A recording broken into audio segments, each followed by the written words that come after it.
لغن تکی دا رستو حالات راوړوي. غازی علم الدین شهید رحمه الله دا یو ډیر یو شخصیت تیر شوی دی چې څو کتابونه لیکي. یو ترکاڼو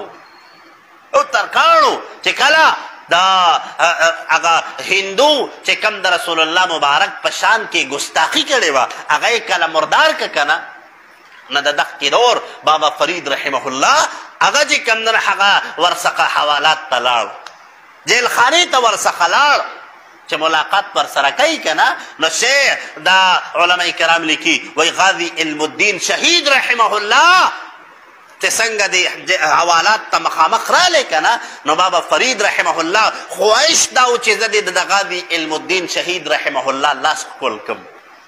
غازی علم الدین شهید رحمه الله لاس ته ښکل کړم. نو بیا تپوس ترنه کوي حضرت بابا فرید رحمه الله ترنه تپوس کوي حضرت غازی علم الدین شهید ستا څه خیال دی څه محسوسې؟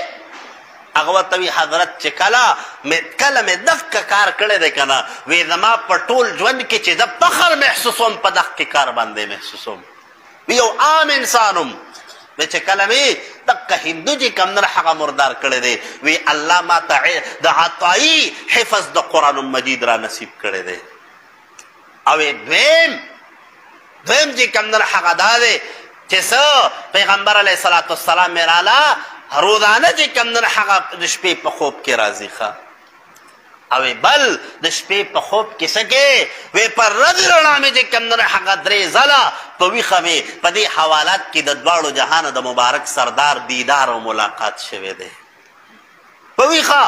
او درېیمه خبره ده رسول الله مبارک راته وی چې د جمعرات په ورځ باندې به زه ستا انتظار کوم خو انتظار به یې داسې کوم ته به څه کې په دغه ورځ باندې به روژه ونیسې په دغه ورځ باندې به روژه ونیسي. او چې کله ما څخه راشي که نه وی زه او زما صحابه کرام به په حوض کوثر باندې به ستا انتظار کوو. وی ستا افطار به د حوض کوثر اوبو په غاړه باندې د حوض کوثر په اوبو باندې کېږي ښه د حوض کوثر په اوبو باندې به کېږي. حالانکه د غازی علم الدین شهید رحمه الله د پانسۍ حکم چې انګریز سرکار کړو وی د اتوار په ورځ باندې به دا تاریخ مقررو. خو غازی علم الدین شهید وی زما یقین دا دی چې رسول الله مبارک ما ته ویلي دي چې د جمعرات په ورځ باندې انتظار کوم. معلومیږي دا چې زما د پانسۍ ورځ چې کوم ده هغه دا د اتوار نه ده د جمعرات په ورځ باندې وی کتابونه لیکي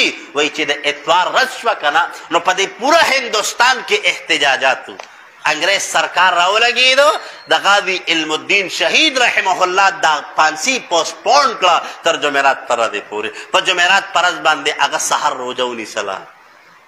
او بل رسول الله مبارک راته ویلي و چې کله تا نه تپوس وکړي چې ستا اخرنی خواهش څه دی وی ته به ورته ووایې چې زما دا دواړه لاسه کلاو کوي زما دا سترګې کلاو کوي. وی د پانسۍ دا چې کومه پنده ده که نه وی دا به په خپلو لاسو باندې خپلې غاړې ته واچې خو د اچولو نه مخکې به یو ځل ښکل کړي چې الله ما ته دا مقام را نصیب کړو.